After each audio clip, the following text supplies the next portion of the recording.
Well, welcome to another exciting, incredibly exciting edition of Cambridge Inside Out. My name's Robert Winters. And I'm Judy Nathans. All right. And today's the day after Independence Day, July 5th. Fireworks. Did you go? Or did you watch from afar? I watched it from the third floor porch of my building. Oh, you could see it. Yeah. Good. And the people in the building next door were up on the roof. You know, there's no edge. Oh, and then that's another scary. one, there was no edge. So I was totally scared people were going to be falling off the roofs. Yeah. Yeah. And then some schmo in the yard diagonally behind me set off fireworks with flames flying everywhere. Oh my God! I was ready to. That's crazy. Lose it. Yeah. So, all right. Well. anyway, but it was otherwise a very exciting July 4th. Yes. 5th. Oh, yesterday was the 4th. Yes. Yes. Actually, I don't know if I mentioned last week, but when I saw the city clerk after the... Who is? Let's name. Donna Lopez. Yes, Donna Lopez. Because I mentioned her, I believe it was after a Government Operations Committee meeting not so long ago, that I thought that we should have the Cambridge's copy of the Declaration of Independence. Oh. An original. Did each state get one? Were you one of the original? No, I think all the major cities, towns of the colonies back in those days. And Cambridge has been around since 1630, so we got one. Where is it? And it's in the archive. It's in the vault, basically, at City Hall. Oh, I see. And I saw a reproduction of it, or at least a portion of it. And I said at the time, this was a couple of years ago, I said, we really got to show this to people. So I said after Government Operations Committee, I said, Donna, I think maybe this year, July 4th is coming up. Maybe we should see to getting this thing up, shown somewhere, even if it was just online. Did she appreciate that? Well, actually, when I saw her just a few days ago, she said, well, you'll be pleased to know we talked to the Historical Commission, and I think they're going to actually display the original, perhaps at the Cambridge Public Library later this summer. Oh, no. See? Yeah, ideas that become great. So anyway, under glass, obviously. I think it'll be a big hit. Yeah. So. It'd be funny if there's any changes in it, but no. Yeah. So anyway, it was a otherwise fun weekend. Yes. That and lots of ordinary day-to-day stuff as well. So. Yes. So let's see. So what do we got on the queue here today? I think last week we were, certainly very, very major things sort of consumed us. What was the last meeting? Right, of the city council. Of the city council for the summer break, and plus there was we had the discussion about possible traffic reconfiguration. Oh gosh, right, the bicycle. And by the way, I think for those who are interested, there's a joint meeting of 3 city council committees, I believe on July 19th. I think I saw that. Specifically having to do with Inman Square, traffic safety, and whatever. And I hope they can stay focused. Yes. On what actually really matters, and we'll see. But anyway, it should be interesting. Okay. One thing we actually didn't get to, that was sort of on our wish list, was some things sort of more relating to how we originally came to know each other. Which was longtime members of Cambridge's Recycling Advisory Committee. Right. Though I guess we're both now emeritus. We're emeritus, yes. Emeritus by choice. I do go to the meetings as a guest. Yeah, I've been meaning to do that, but I haven't. And they do allow me to pipe in beyond public comment because it's so small. I feel very fortunate. Anyway, only mentioning that just to say that both of us have some witnessing the ups and downs of Cambridge's recycling efforts going back waste reduction issues. 25 years. That's right. So maybe it would be kind of appropriate to talk a little bit about not specifically that, but to some degree, but also some of the things that are sort of on the periphery of it, especially since there have been some articles in the Globe lately having to do with things having to do with organic. Just Sunday, but I guess you saw it on the 1st online. And I think you also, what a mess. You also went to a I went to a food, let me just briefly show the flyer for that. Touch on it first. Which wasn't, can we just get that better? So we're not so much saving the date since it's in the past. Right, and also it was hard to get into. I had a special rate because of a Mass Recycle member, but the point of this is, first of all, I didn't know that Harvard has a food policy clinic in their law school. Oh, really? Okay. Yeah, so this was sponsored by them, and also the local EPA and also Mass Department, DEP, and Recycling Works Massachusetts. And composting is on everyone's, as we'll talk about, but the first, they've changed the whole pyramid thing or whatever, and it's now food recovery. All right. And so I went to part of this, and we can get back to us if you want. And I think, when you speak about food recovery, because right, food rescue, food donation, all of this. There's a lot of ambiguous terminology in the recycling world. Right. Well, right, because people say, ooh, recycle food, but it is basically food that is going to waste either in the fields or in the supermarket. The expired date thing is a big, that has been explored and found to be, you can't just go by that. I believe it's food, a lot of foods are required to have an expiration. Right, but they have but they don't. It's not consistent. Right, just like that recycling symbol doesn't mean much on the bottom. Right. There's no, one entity that determines that. So, I guess the point is there's. You could go to the Harvard program or go to the EPA because they have this big initiative called, what is it now? Yeah, reduce U.S. food waste by 20% by, I forget the date, but it's called Rethink Food Waste, and it's like there's kind of an obscene fraction of the American food supply, 40% that never makes it. To become real food. Right, and a lot of it is in your refrigerators, people, and so it's all about, buying smart, but overall, it's helped, and this is where we get back to Massachusetts, is that we initiated the organics food ban, not organic food, but organic matter ban in our waste in October 2014. So a lot of it's for large generators like hospitals, universities. Thankfully, we live in Cambridge, so MIT, and especially Harvard, has been doing something with their food waste. But now it's all over the Commonwealth. That has been a really big increase in food donations. Right. And the Bill Emerson, the Good Samaritan Law, which has been around, I think, since the Clinton years, that protects people. That's the most important thing. So the last I will say is that if you want to get involved individually, there was a group called ampleharvest.org. This guy, Gary, it's national. If you're a home grower, like you have your small garden and you have extra stuff, if you go on his website, you can actually find out where to bring it. So even on the individual level. It's funny. It's funny. Your neighbor? No. I was just saying, it's funny how it is like all these little efforts kind of weaving together. Into I was amazed at what there's from MIT, your alma mater, has come out an app called SpoilerAlert.com, and it's for larger generators of food, but they will in real time connect different sources. It doesn't surprise. Amazing. It doesn't surprise me in the least that such a thing would come out of MIT, because since I worked down at MIT, it's incredible. They have the world's best sort of reuse line. There's a message that says, we've got some old computer cables here, right, that's true. Or food left in building 36, and in 5 minutes a horde descends on it. Wait, you mean they'll actually advertise food that's left over from? That too. And where is that put on? Is it Twitter? It's internal. It's a mailing list, and you sign up for the mailing list. And it's incredible to me how, I'm on FreeCycle. A lot of people are on FreeCycle. And, somebody says, I've got this available, or, this or whatever. Or even credits, and maybe they get a lot of response or whatever. At MIT, it's like an instant response. I did not know that. No, I knew it. You almost have to respond instantly and get it. Well, the electronics, they have this thing every month, don't they? I mean, that's been around for years, the flea right? market, MIT Flea. But I didn't know about that. That's great. It's basically connecting people to resources, but hopefully connecting people that really need the resources. And the last I will say is that I am a volunteer, both for Food for Free and their farm thing in Lincoln, but also the Boston area Gleaners, which they were represented at the conference. And you can go to their website and go out to farms and pick food that will pick veggies that are going to go to waste.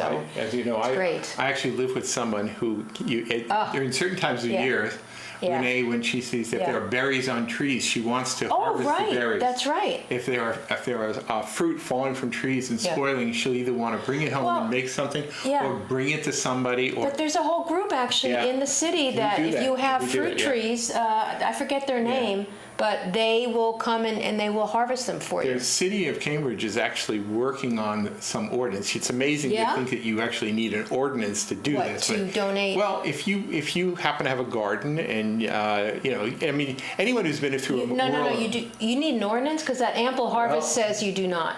It's a tax. Really? Yeah. All right. But I don't know. See, that's why I wondered about that because he I'm said, a- "Yeah, you can take it off your taxes," and I'm thinking, I'm really? a natural born Because outlaw farmers anyway. can't even do that. All right. But the way I understand it, and You I need an could be ordinance wrong. to pick food and give No, to no, somebody? no, no, no. Oh. The thing is that if you have a garden at your Yeah. own home, That's what I'm talking about. Yeah. and you wanted to just, let's say, go out in the front and set up a farm stand and, and Oh, sell that's different. Oh. sell your Oh, okay. Become a vendor. tomatoes for That- cheap, right? Oh. Just because you had too many tomatoes, because everybody has too Yeah, many there must be tomatoes laws at a against certain time. that, right? Right. But you see farm stands all over. It seems like I a know. natural thing Who to do, right? introduced this ordinance? I don't know, but I know the city's actually been working on All right. having a sort of A neighborhood kind of thing? yeah, sort of, or urban farming initiative. And I think there is some ordinance in draft form to at least come up with whatever the appropriate protocols to permit such a thing. Yeah, maybe the farmers Yeah. markets wouldn't like that, but that's okay. Yeah, but listen, I appreciate farmers markets. Yes. But But you know what? Then if they can't sell it, then we have this other Yeah. thing where they can donate it. So Yeah. people need to know, basically, the bottom line is you can donate food if it's untouched, not put out. You can call a lot of organizations. So just find out more about it by, letting me know. I'm on. It's a kind of a paradoxical Yeah. thing about recycling programs and Yeah. composting programs in that Yeah. people will say, "Well, I'm good, I'm righteous, I'm recycling, or I'm composting, so therefore it's great." But the truth is you should never, You're buying too much. You're buying too much when you get to the point Right. where you're having to Everything's disposable. recycle it. Right. Yes. Right. Exactly. That's you shouldn't have that much. that you're Think throwing before away. you buy, and Yeah. think before you throw. I'm reminded of my friend Sumner Martinson, who you probably knew. He was as at well. that conference. I would have introduced not myself. surprised. Yeah, he was at the conference. Sumner was one of the, people sometimes mistakenly say, "Oh, Robert, he started the Cambridge Recycling Program." No, it's not true. Really? Completely not Sumner true. Martinson did? No, the thing is, it was a very small core of people. Okay. Maybe a dozen or less people who were very actively involved in getting things started. Is I it was Amy one of them. Perlmutter? No. Okay. No. But Sumner was one of them. Dan Murdoch, there's Vicky Casana. There was a bunch of people who were kind of really core people at the very, very start of things. But one of the things I remember when we were really getting recycling going, Sumner would say, he'd make a reference to the 3-arrow symbol for recycling. Yeah. And he said something that actually a lot of people would say at conferences at the time. It says that if you think that putting your stuff in a blue barrel is recycling, you're wrong. Right. That's called collection. It's not recycling until you take that material, you get it somewhere to process it, and then it gets remanufactured or otherwise, either remanufactured into goods again or reused in some sort of reasonable way. Right. It's actually been one of the real bugs for me over the years is the degree to which the full image of recycling is often not been really Right, it's not recycling. It's actually reduce first, because reduce would cover don't buy it or. And some people say repair, reduce. There's a lot of R's you sort of put in. Well, there, right? Repair would be in between. Are you going to throw it out? Right, exactly. Because assuming you own it. Yeah, but I think a lot of people think it's sort of a paradoxical thing. Yeah, people I know. are given a blue bin or a toter, and they say, "Oh, look at me! I'm so great! I'm recycling." Oh, look! I bought this. It's biodegradable. But people don't always know where it ends up, or if it ends up in a particularly good place, which is certainly one of the things we want to talk about tonight. Right. I remember because I was the Cambridge Recycling Hotline for 5 or 6 or more years. And then you were Mr. Compost. And then I was Mr. Compost for years.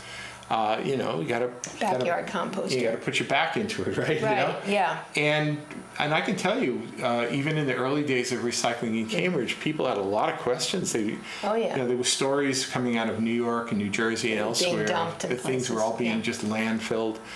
You know, so I actually had to find out, you know, where was all this stuff actually going? I'm not as expert right now because I don't do the recycling hotline. But you went on the tours. I've been on the tours and whatever, but you know, it's a question I think people should really ask. They should ask things like, is this actually cost effective?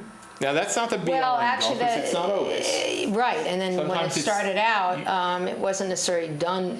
Well, in the early days of recycling, we'd gone from, you know, again, not to get too ridiculously technical here, but the tipping fee is how much you pay per ton to dispose of rubbish. I don't know what waste. It is now, 60, 70, 90, something. But back then, it used to be that, I think I could have this wrong, but the tipping fee for waste, just like taking it to the dump, was, I don't know, on the order of about $20 a ton.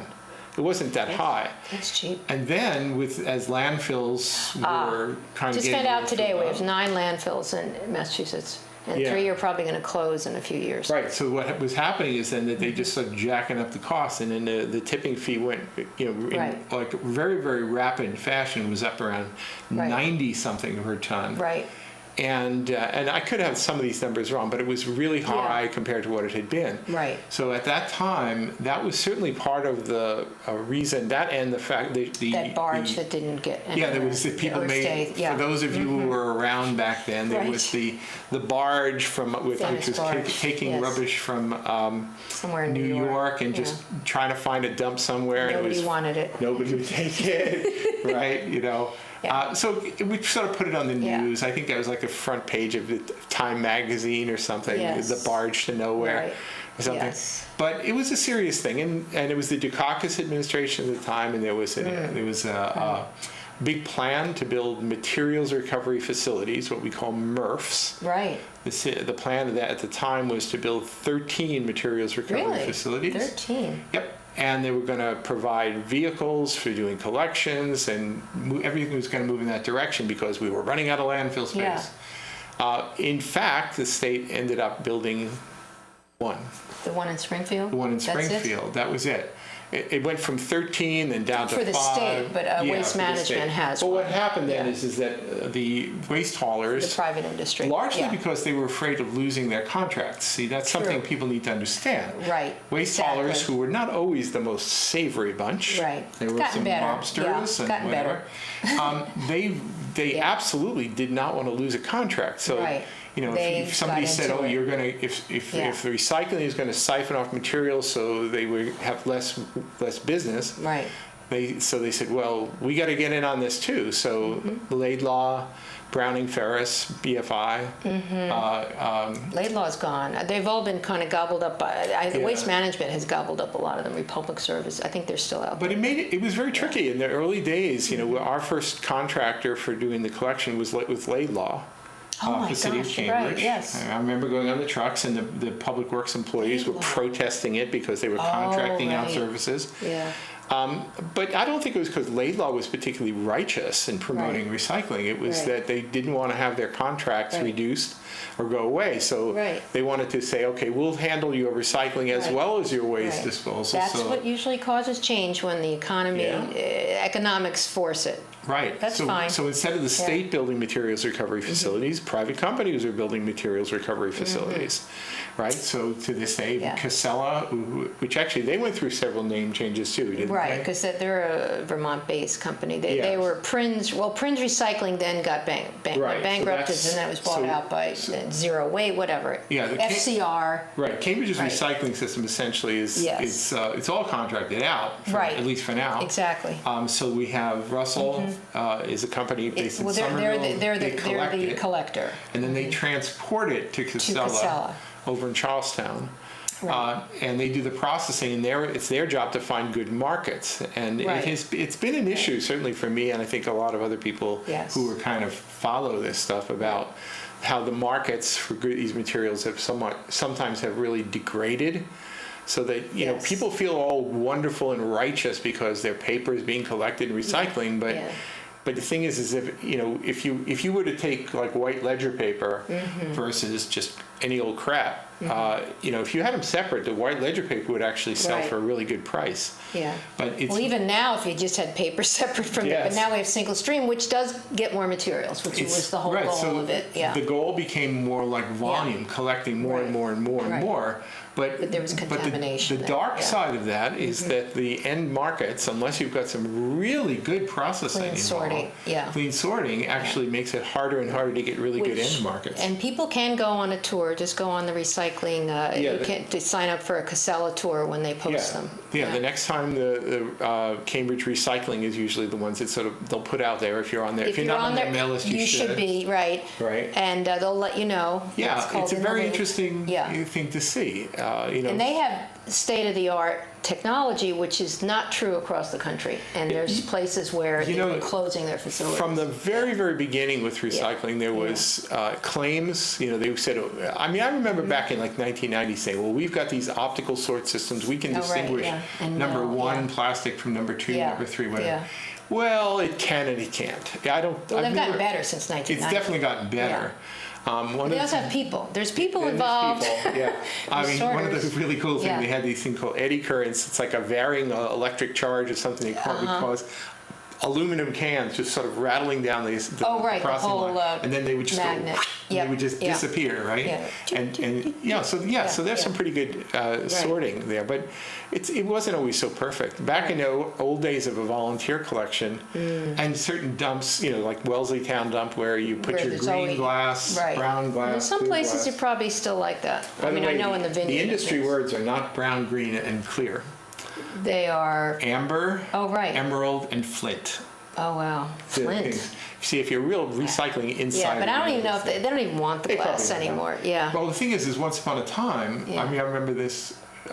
Even when we were doing it as a volunteer program, we actually had a market in Milford, Mass. It was, I think, a subdivision of the American Can Company. They actually remanufactured glass bottles. Actually, there in Franklin there is something. Maybe it's connected. That still exists. I think. So if you were delivering brown glass, amber, to them, separate from the emerald, separate from the flint, it was very easy for them to manufacture because they get some control over it. But the bottle bills come along, and actually that's helped in some ways because that does, instead of throwing in those rear bottles, they're being collected and returned to the manufacturer. Right, and then I think if I'm a remanufacturer of glass bottles, I know what I'm getting if I'm getting from a deposit. So there's been good changes. There have been some good changes. But I remember what would happen, and this is sort of horrified me when I first heard it, was for time, I don't actually know right now where glass collected in Cambridge ends up, but for a while it was being used as gravel substitute. Now you might still think, like an aggregate in street. I think it's still. If you're using it as an aggregate as a gravel substitute and making asphalt,